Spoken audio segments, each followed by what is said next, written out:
This is WholeLife, a podcast from the WholeLife Church in Orlando, Florida. Join me, Ken Wetmore, lead pastor, and Melanie Bachman, our worship pastor, along with our communication team, Randy and Lucas. Take a look back, a look deeper, and a peek into the week ahead. Here we explore meaningful conversations about spirituality, community, and living with purpose. We don't have all the answers, but we are walking the journey together. Wherever you're listening from, you're wanted here. This is WholeLife. Hey everyone, welcome to episode 511 of This is WholeLife, where every single week we dig deeper into the message being presented here at WholeLife Church in Orlando, Florida. And our hope is, as our theme of 2026 is greater things, that we will find those greater things in the Lord, and together we'll grow deeper in our walks with Him and each other as a family and a community here at WholeLife.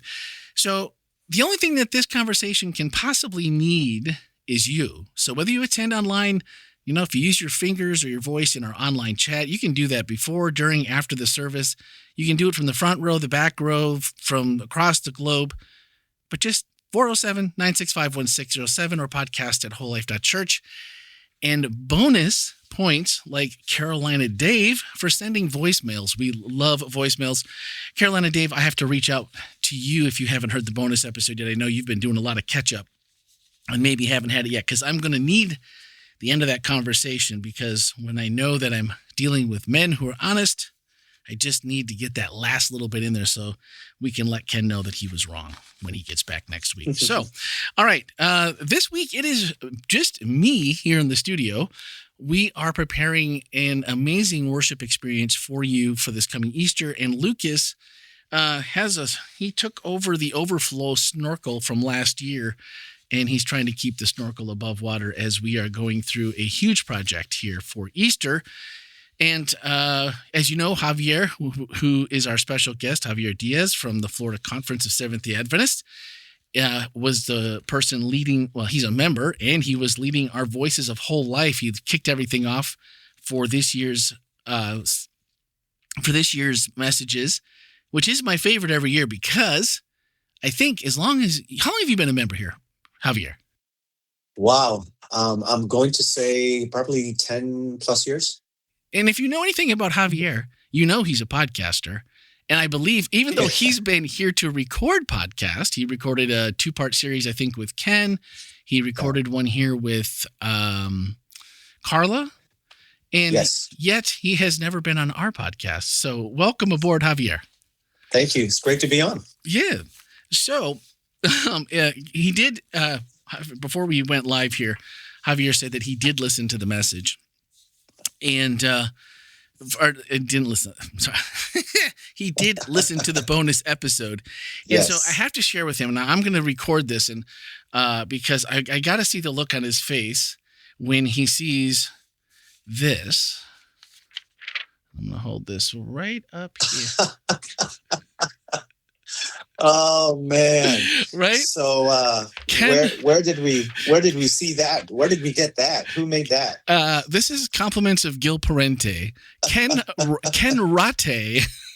Oh man! A conflict resolution, but faster. So if you happened to catch the message a couple of weeks ago when Ken spoke about the person that was in their bathroom in Guam and he had to go through the door, this was just absolute gold. And if you are a part of our Slack channel, you'll actually find that there as well. And if you'd like to subscribe, just send me an email from the account you would like to have registered to podcast@wholelife.church, and I will add you there. Okay. You will want to see the picture. It's just classic. And I'm just like, Gil, you nailed it right on the head. And we like to give, Ken a hard time about being a redhead and a ginger sometimes, and the assumed tempers that go with those, or hot-headedness that goes with it. But anyway, we like to give him a hard time, but he took it he took it in stride, no problem. All right. We have some questions to get to. And so before we get started, for those that don't know you, Javier, tell us what you do at the conference and kind of a little background about Javier, just so we kind of have a place of reference to start from. Sure. Well, I'm blessed to be part of the ministerial team of the Florida Conference and been doing that for the last 10 plus years. Before that, I was pastoring in the local church, both here in Florida and spent a good amount of time as well in the Gulf States Conference, which is Alabama, Mississippi, and the Florida Panhandle, right? Oh, okay. Some people may not realize that Florida Conference only goes up unto Tallahassee. So anything west of Tallahassee is not part of the Florida Conference. Really? And so that part of the Panhandle belongs in part to Gulf States and a regional conference as well. In a nutshell, that's been my ministry, and then I've been blessed, my wife and I, to just pastor and help pastors and be part of this incredible team here at the Florida Conference. That's amazing. And of an incredible church at WholeLife. I didn't realize you'd been here this long, though. I mean, it doesn't seem that long, but obviously, what do I know? Yeah, it's been, because of what I do as I'm not at WholeLife every Sabbath as I'd love to be, right? And so, but as I would tell Andy back in the day, and I tell Ken, that we watch regularly online. Sometimes don't say this to anybody. I'm sure your listeners won't know, but I'll put it on while I'm driving to the church or something, depending on the time frame, or catch it perhaps later or something to that nature. Or absolutely. All right, so as I mentioned earlier, Voices of WholeLife, every year we invite members of the WholeLife Church to come and preach what's on their heart. And so I always ask everyone that comes aboard, where did the seemingly elusive fruit idea come from? Was that something that Ken and Melanie are like, hey, we'd like you to preach on this? Or was this something that you've been ruminating on, or it's just kind of been in the background? Like you said, you travel. I'm sure you preach when you travel on at least on occasion. So maybe this is one you've had in the past that you've kind of tell us where it came from. Sure. Well, almost every weekend I am speaking, not every weekend, but nearly every weekend somewhere at some church. And so when they asked me if I would be part of the Voices of WholeLife, I was truly honored. And it's interesting because, in full disclosure, my time slot was in June. Oh, okay. And then I think it was, I could be wrong with the dates here, but sometime at the end of last year or beginning of this year, Melanie said, hey, the person who was going to speak last weekend when I spoke can't make it. Can you switch? And I looked at my calendar and I said, you know what, that's going to be able to work. And then she said, you can speak about anything you want. And so I was praying and thinking, evaluating, assessing, and I don't know why, but I felt like I wanted to talk about peace. Okay. I think it's also part of just the journey I've been in, and just that continued desire, like we all have, to want to experience peace. And we can talk more about that and whatever questions come up. And so that was the essence of how and why, and I came to speaking on the topic. Now, the title, it was because ultimately, I'm thinking, what's a good title? What is it? And so I at the end of the day, it was the fruits of the Spirit, right? Peace is mentioned there. And it just seems that at times, could it be that peace eludes us, right? And we're chasing after it. Maybe we don't realize, but I think one of the aspects, amongst perhaps others, I would say, including love, joy, as mentioned in the fruits, but peace is something we all want, right? At the end of the day, we want to have that essence, to feel true peace in our hearts and our minds and our soul. Well, I'm always interested when I hear the title and try to get an idea of where we might be headed. I talked to, Melanie never lets us in on anything. So if she's preaching, she comes up with titles that, okay, after you've heard the message, you're like, oh, okay, I get it. But it doesn't usually lend itself to any investigative work that you can kind of figure out or prepare for. And so the eluding us part, you said 40% of Americans feel a deep sense of spiritual peace on a weekly basis.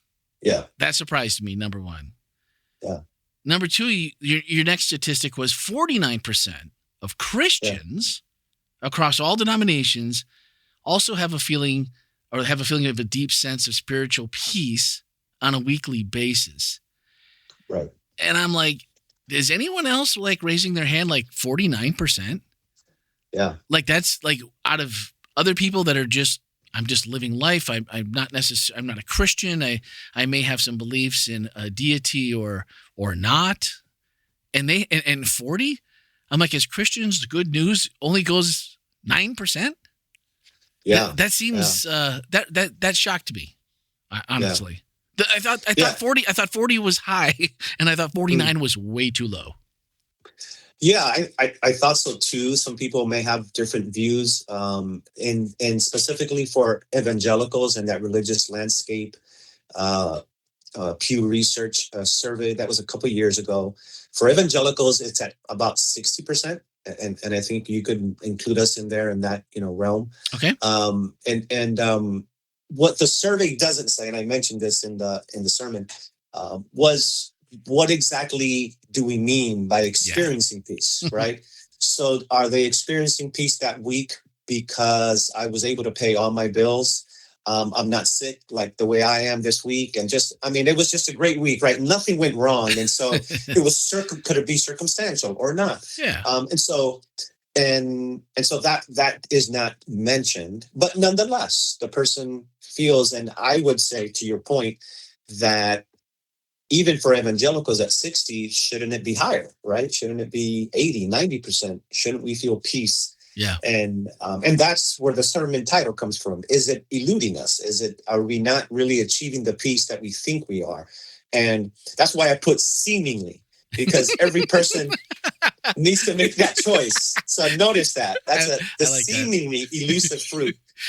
Randy, maybe you're experiencing peace at 99%, and praise God. Good for you, right? If that's your case. Yeah. No, usually when it's the not feeling peace, it's like, man, why am I not feeling like I think I should feel, or how knowing Jesus ought to make me feel every day. And then I walk past the mirror and go, ooh, it's that guy again. Every time it's that guy that is doing something or not doing something that is, I believe, is the basis for this illusion of peace. And yet, when I think back, there was a long part of my life where Jesus, God, none of it was a part of my life. And after I thought about it a little bit more, there were times I think I could have resonated pretty easily with that 40%, and maybe have been higher. And I can't say that my upbringing didn't have any residual, I don't know, ideas about God and what could be. But I had thoroughly rejected them, not out of spite or out of, well, maybe at one time it was probably spite, but later on it was just like, look, I've been doing just fine, and I don't go to church. Do I believe in God? Sure, probably, but it's not enough to make me want to be any better of a person than I already was, or change lifestyle decisions, things of that nature. So I wonder, thinking about that,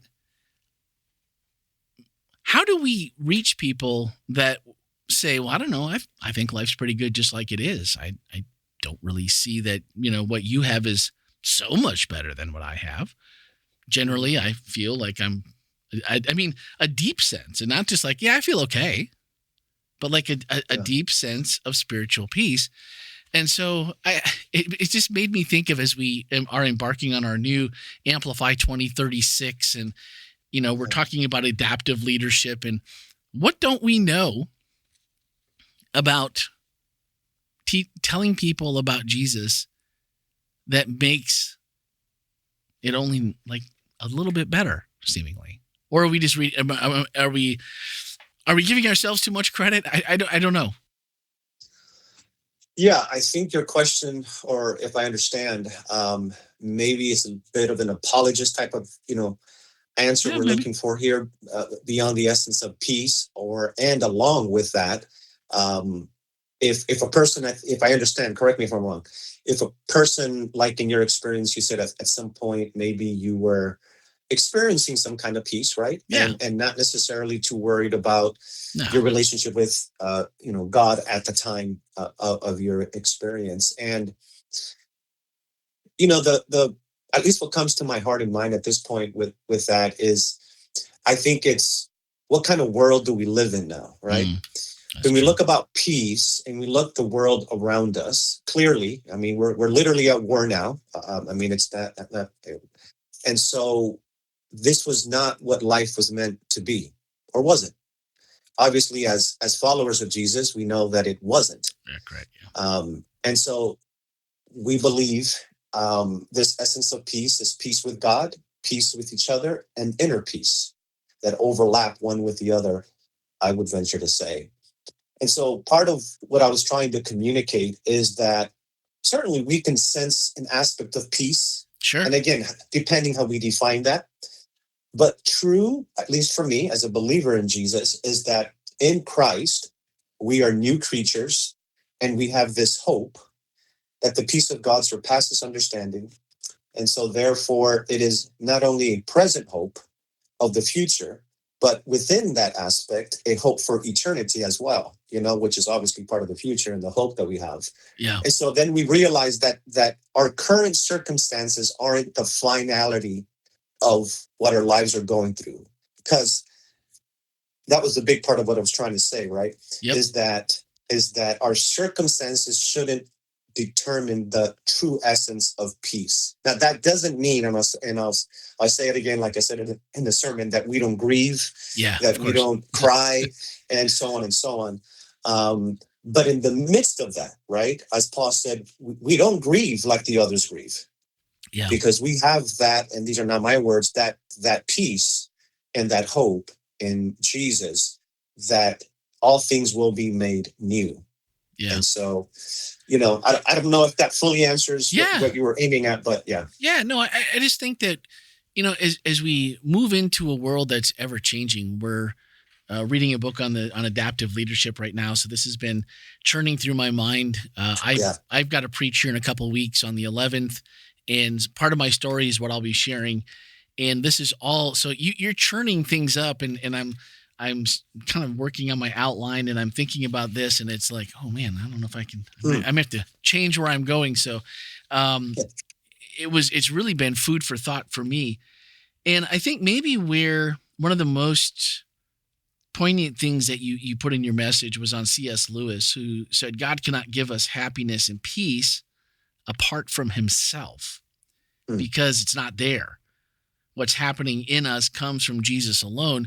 And I wonder, maybe that's a big part of that 40%, right? Like, even though I don't know Jesus, I've heard of it. I mean, I think most people have heard of him. They understand the idea, the concept, whether you believe he was just a good person, as some believe, or if you believe he was the Christ and the Savior is sent from God as a baby, and the second advent is yet to come. So whatever your view is, I wonder how much of that is just, the happiness that we feel is just an innate part of being one of God's creation as a whole. And that made me think about, and I loved how you started going through different things. Peace I leave with you, my peace I give you. I don't give you what the world gives. Don't let your hearts be troubled. And he's saying all this as he knows what his fate is, and the cross is at hand, and the weight of what he's carrying. And that's where I feel like that picture of Jesus was really, really powerful and really beautiful. When you think about someone who might not have been feeling a deep sense of spiritual peace, or almost assuredly wasn't, but having that innately in you, and still being able to realize that, I don't know how I'm going to go through this. I don't know how I'm going to do it. God, take the cup, please. I don't think I can do this. And still, he's just like, yeah, we can do this. I'm taking, and then it makes me think of him taking time to pray in the garden and being connected. And it's like the extra pieces that we need that we don't always remember that we need. When things are going good, we're like, well, boy, God's good, isn't he? Isn't, praise the Lord. Right. Well, I think, I believe that's why I use the essence of cultivating boredom and cultivating contentment, right? And you don't have a certain amount of time, especially in WholeLife, right? It's you got this amount of time. Melanie this is the amount of time you have, and I was very gracious. There was no Q&A, so I had a little bit of more time, right? Yeah. But I decided to, through God's grace and just prayer, the reality of towards what you're saying is that as we cultivate the essence of boredom, which really is the disciplines, as you were saying, like Jesus often went away in solitary times of prayer to depend on his Father. And so what an example for us. Those were moments of solitude, silence, not in some, in today's world, Middle Eastern, whatever, meditative way. He was focusing and speaking to his Father. Yeah. And so it is a call for us to really engage in the essence of prayer and silence and solitude, to do away with distractions. Today it's all about the attention economy, right? It's like, what is really drawing our attention? And we're just streaming and scrolling and searching on line, and maybe what we need is just to be still and be with God and allow that peace that surpasses understanding that he says I will give, and he does give. And it's crazy because in my experience, Randy, I've like we all have in our own journeys, been through all kinds of things just for the sake of scope and time. Sure. But when I have cultivated those aspects and just stopped, like, let me put my phone away, just put all my concerns and my cares to Jesus, right? As Peter says, because he cares for us. Cast all your anxieties upon him because he cares for us, right? Yeah. And then in Philippians, as I mentioned, it's as Paul says, the peace that surpasses understanding. Yeah. Right? How can, when tragedy hits, and it hit last week, right, in our community. Absolutely. How can we both mourn, grieve deeply for the tragedy that happened and what many people beyond are going through in their lives all across. And yet, as followers of Jesus, have that peace and hope. Yeah. Right? And so that's the peace beyond understanding that only comes from the power of God. And the thing that I wanted to talk a little bit about that, and I want to make sure that we're staying on track here, but one of the things that when we talk about boredom, and I chuckle because I hear all the time from the back seat when we were up spring break, we were in Ocala, Silver Springs. We did some zip lining and some kayaking and just got out into nature, peaceful, right? And the difference because when you were talking about, solitude, moments of silence, stillness, and talking about, your youth as on Sabbath afternoons, things like that, man, I hated those as a kid. I mean, no, you can't do this. You can't play with that. Don't, if it's, it's got to be below the knees or, all that kind of stuff in the getting wet, getting in the water. Can't have any fun. It was basically how it went. And it's not a point to blame at anyone. It's just the culture that we grew up in. And, your parents do the best that they know how. And we're still, here we are, parents ourselves, trying to do the best that we can do. But when you think about those times, I wish that my parents had known more what to do as I've tried to learn what to do with my kids. And as a church family, how we give grace, and not even just give grace. That's not really what. Finding ways and encouraging people to find their connection. Mm-hmm. So for me, I love Saturday afternoon. A lot of times we'll zip out of here as soon as I have uploaded Speaking of Grace. And so it's ready to go for Sabbath afternoon. And then we'll jump in the kayaks and we'll find some place to put in, and we'll just go and be out on the water.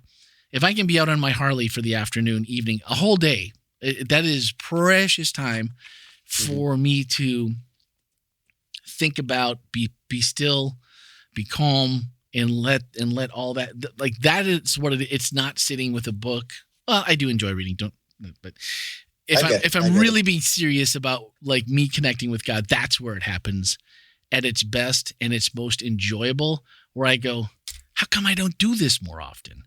Yeah. Because in a certain age, in a certain culture, that didn't fit the mold.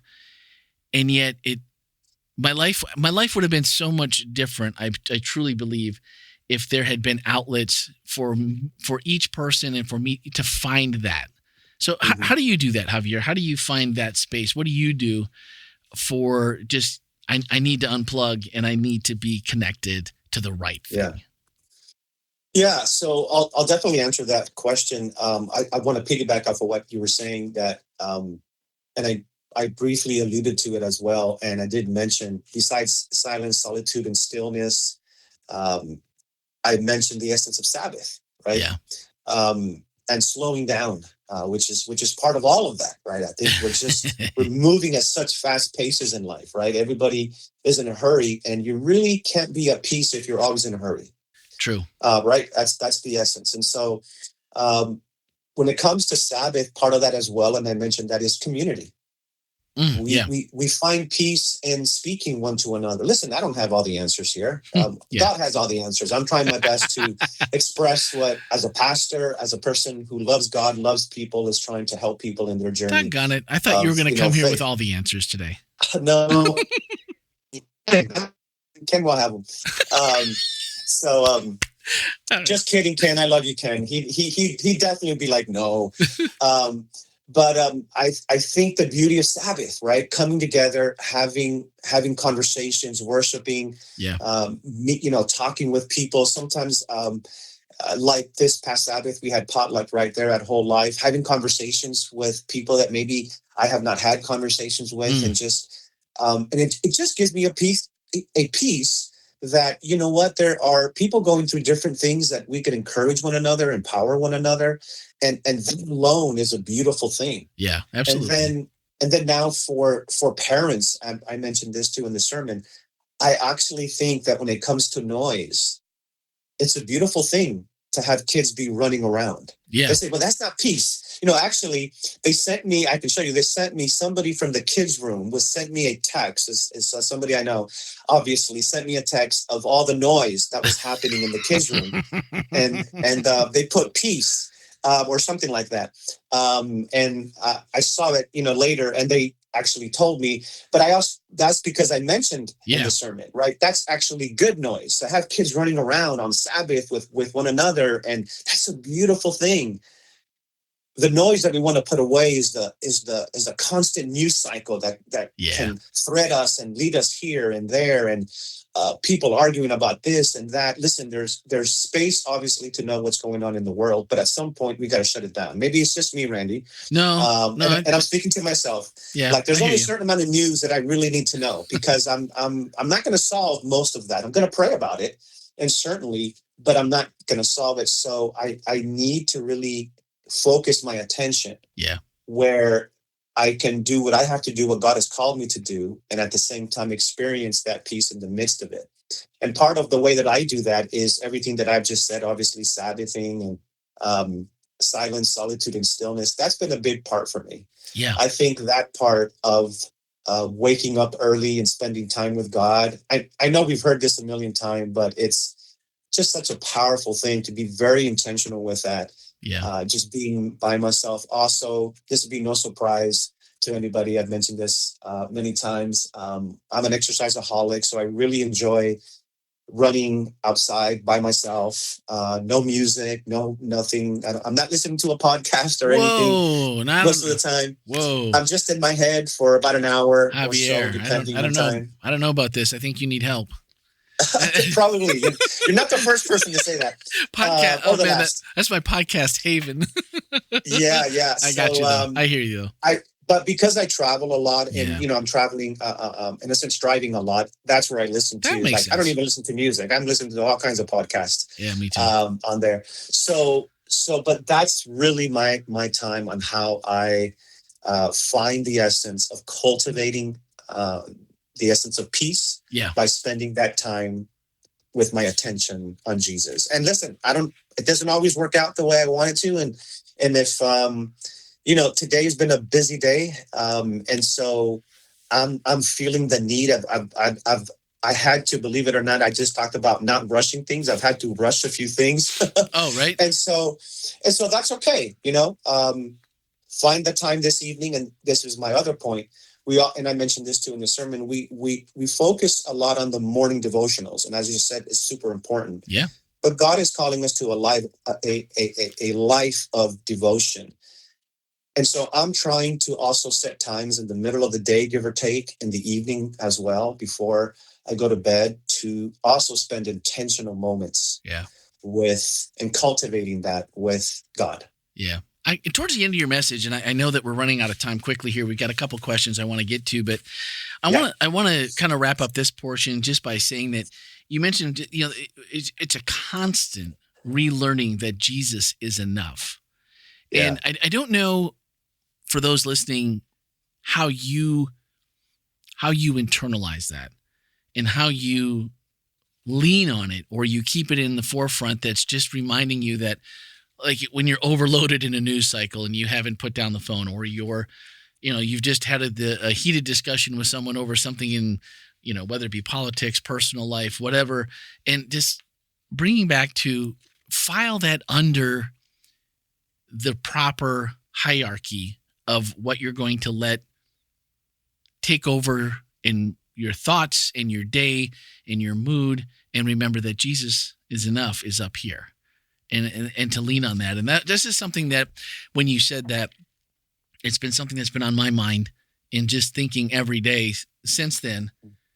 That's right. I've got gratitude. There's a lot of things in the morning. That's usually my morning is a busy at our house but my first thoughts are quick prayers and gratitude every morning. That, hey, I'm up, I'm alive. I go out, I have a vehicle, my Harley's in the garage, I have a wonderful family. And if nothing else goes right that day, I'm a blessed person. And the gratitude is a huge part of that for me. So we had a couple of questions, and usually it is questions with Lucas time, not this week. And when I copied them down, I didn't actually catch the name. So you all are commenting and questioning as anonymous this week. But here we go. First question, multiple parts here. How does the cross give the Christian peace? The cross would seem at odds with peace at first. Not much peaceful. There's not much peaceful, it seems, at the cross until we understand what occurred at Calvary, and that it's ours and provides a security and assurance of unconditional love and salvation for all eternity. So they kind of answer their own question. Yeah. But how does, just in a nutshell, how does that, and maybe that's the anchor, maybe that's the thing we're resting on, that Jesus is enough? Is that fair? Yes. The essence that Jesus is enough, and the essence of the cross, is because Jesus, through the cross, as we believe as followers of Jesus, regardless of our journeys as followers of Jesus, we believe that by the blood of Jesus, we now have peace through his sacrifice. He paid for our sins. And even as I mentioned it there, the reality of what it means that he died for the sins of the world is something that we can grasp at a certain level, but it's also beyond us. Right? Yeah. So he died the death that we deserve so that we can have the life, right? Yep. That only we didn't deserve, but he gives us. Yeah. And so it's the essence of that gives me peace, Randy. And it gives me peace that no matter what I'm going through, I know that Jesus is enough. Yeah. But I want to stress again, that doesn't mean that Jesus also said, in this world, you will have trouble. But in me, you will have peace. So he didn't like say, hey, you're going to be fine. No problem. Just you'll have total peace. But peace is not the absence of conflict, right? Yeah. As is I mentioned, is a very well-known phrase. But it's the trust in Jesus that no matter what we're going through, we have this hope in him, and he will see us through it. And so that is, to me, in a nutshell, for the sake of time. Yeah. How I would answer that. You know what? I know that you're a podcast guy, because anyone that's been on a podcast, led a podcast, scripted an outline, when your guest immediately answers the next question, you know that they've been there. And it's like you can almost sense where it's going, because the next question was, what is your definition of peace? Hit the 30-second back button about 4 times, and you're gonna have that. You're gonna have that one. Okay, we got 3 more, and I know we're running out of time here. But what I'm gonna do, I'm gonna read all 3 of them, because essentially they're asking the same thing. Okay.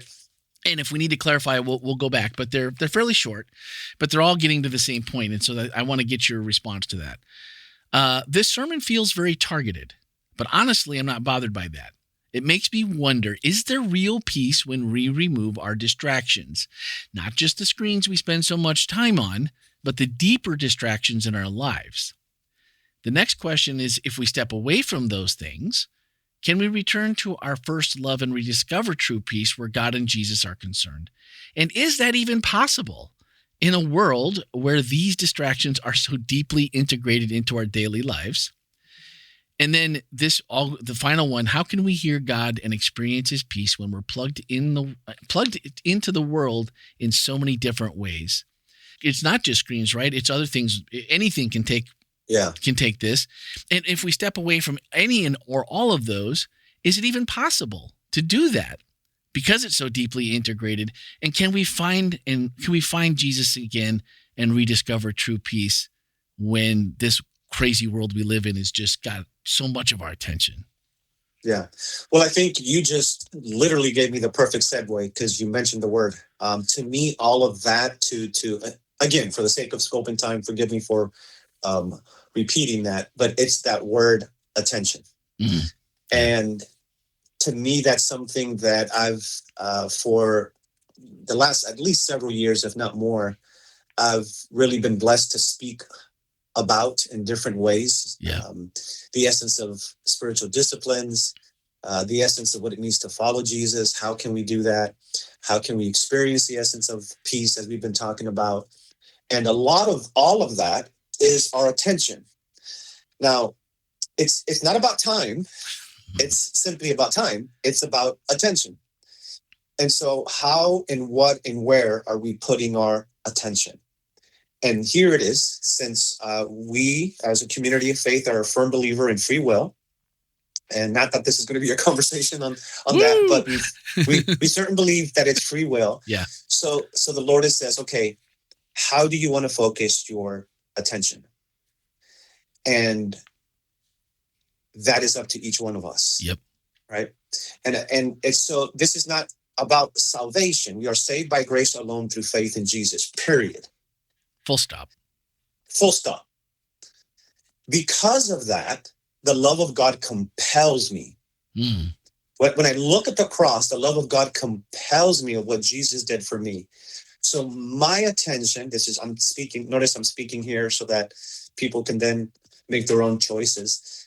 My attention, or at least what I try to do, is to keep my attention on Jesus in everything that I do. And this podcast is about Jesus. Yep. It's not about me, and it's not about you, Randy. Yep. When I talk to people, it's about Jesus. Now, wait a minute. I'm talking about XYZ, and it's got nothing to do, but wait a minute. I'm representing Jesus in that conversation that may have nothing to do about spirituality, and maybe about fixing my car, right? Getting my car fixed. I'm talking to my mechanic.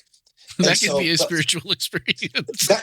I was just about to say that could definitely be, because I'm not a mechanic. I don't. If there's a great one out there, let us know. Randy, you let me know if they I do have one. Somebody. Yeah. And so, but I'm just giving you little examples, right? No, for so sure. Everywhere we go, it's the essence that we're walking with Jesus in every experience, right? Even regardless if you work in a church like you do, and like I do, in a sense, in the spiritual realm, or if you work in the secular, whatever it is, wherever it is, we are experiencing, and our attention is, so I'm going to focus that Jesus is with me. Yeah. Yep. At all that time. And then be very intentional of also and I know I'm repeating myself here, but I guess I just feel the sense that I need to. Uh, when we come home, where's your attention? Right? Sometimes we want to come home, and I've been guilty. We just want to lay on the couch, grab our phone, and begin scrolling, right? Just like doom scrolling, just keep on going and I'm just going to rest here for 10 minutes. And then it ends up being an hour and a half. And you're like, what just happened? Right. I'm going to go to the gym tonight. I promise. There you go. There you go. So, but I would say, listen, I always tell people, listen, you don't have to be a runner or whatever, but by all means, take your children, go outside for a little walk, if that applies, whatever, and just go for a 20-minute walk around the house. In my neighborhood, it's wonderful. I see it all the time. There's a lot of people that walk in my neighborhood with their kids by themselves. And getting that sun, getting that vitamin D and just being out there, what does that do? And I would say, what are you listening to? Yeah. Hopefully if maybe you're not like me, crazy that you don't listen to anything, right?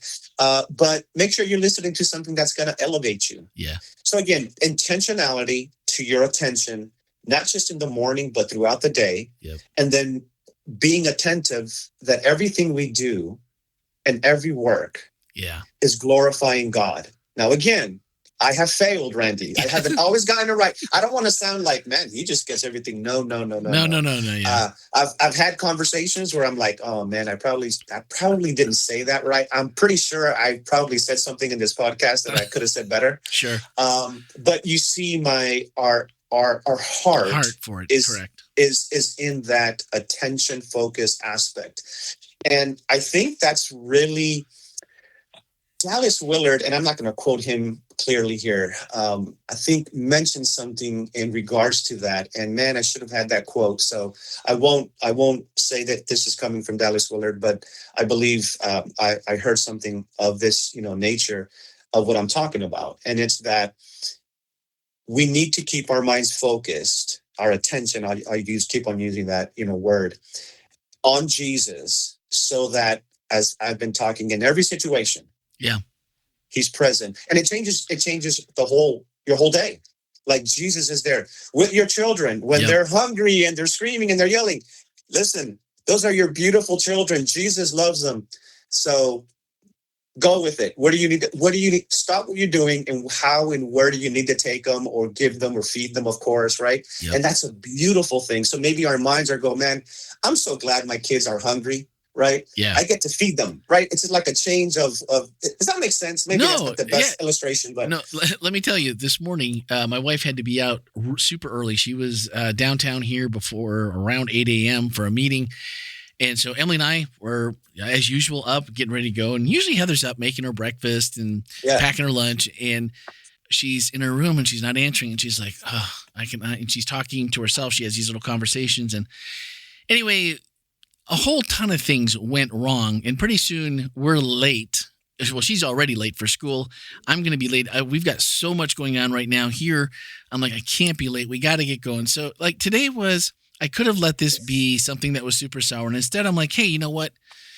We rarely ever let her have Chick-fil-A. It's one of her favorite things. And it's just not good for her on a regular basis. And she's been heading to the gym more lately. So this morning I was like, guess what? We are going to have breakfast on the way to school at Chick-fil-A. And I'm going to get you lunch. I mean, the girl was happy. like on cloud nine. And like you said, you could have let that situation without a morning of gratitude and some prayers. Jesus, take my day, make it what you need to be. And it turned out fine.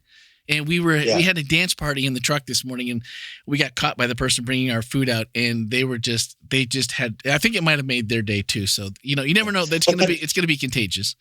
But can I add some? Well, not really add, but can I just make a comment on that? See, that's the essence, is that it seems to me, tell me if I'm wrong, that you refocus your attention. You could be like, oh, what's going on here? No, you can't have that. You can't have that.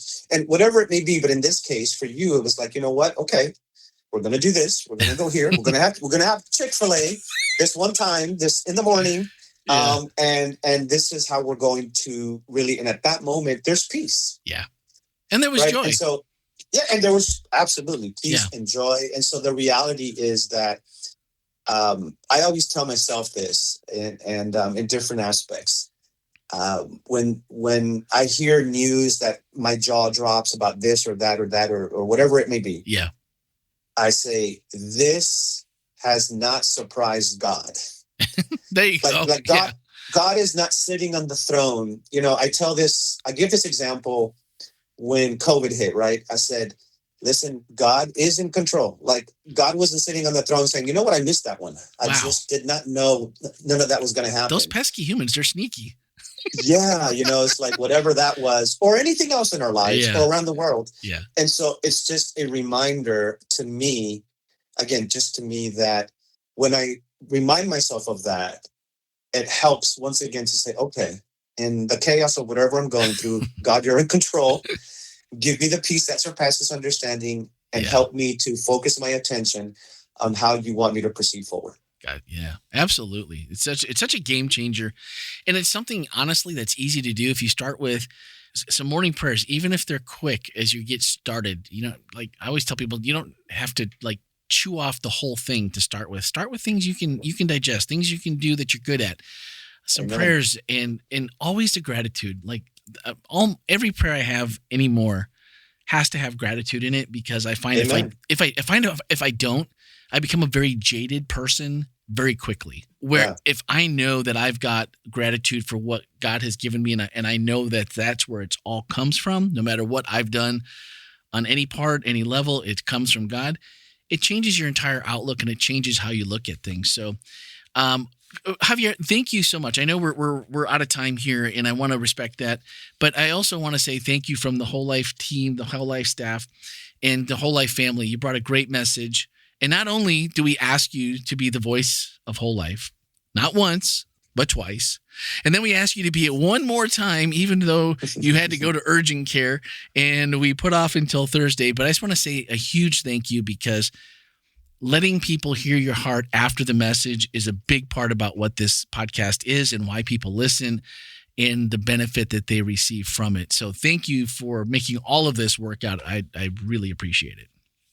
Thank you, Randy, for the affirmation. Thank you to the entire staff once again, Pastor Ken, and just everyone. It was such a blessing for my wife and I to spend the Sabbath there in our home church. And thank you for your patience with this. In case most people don't know, I'll say it again. I got really sick right afterwards. Crashed Saturday night. Sunday was just. In this whole week, I haven't been this sick in some time.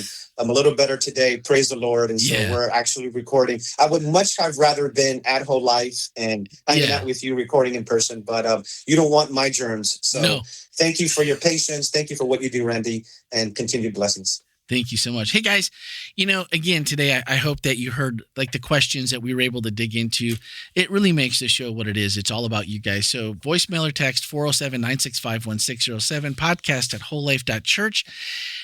This week, there was a change in schedule. If you looked at the events page, you saw a message called True Religion that was coming by Ken, which we have moved to a message called Lament. So please don't miss that. I know it's something that we don't talk about very often. Ken had mentioned that he believes this will be his first in over 20 odd years of preaching to preach a message on lament. So it's not something that we always hear about. So definitely tune in and then hit us up on the podcast. Make sure that you catch that so we can discuss it. So of course, every Saturday you can watch church live here in person in Orlando, live streamed. Of course, podcast, Speaking of Grace, we swipe up in today's show notes and you will find that episode with Javier's message. So if you have missed it, definitely go and check it out. It is worth your time. And then every week, get your questions ready by text, voicemail, or email by Tuesday about noon so that we make sure that we grab them and we'll look for you all next week. So guys, thanks for listening and sharing, and we'll see you all next week. Thanks for listening to This is WholeLife. If today's conversation resonated with you, we invite you to subscribe, share, and leave a review on your favorite listening platform. To join the send a text or voicemail to 407-965-1607 or email podcast at wholelife.church. To learn more about WholeLife Church, worship with us online or in person, visit our website, wholelife.church. Until next time, this is WholeLife.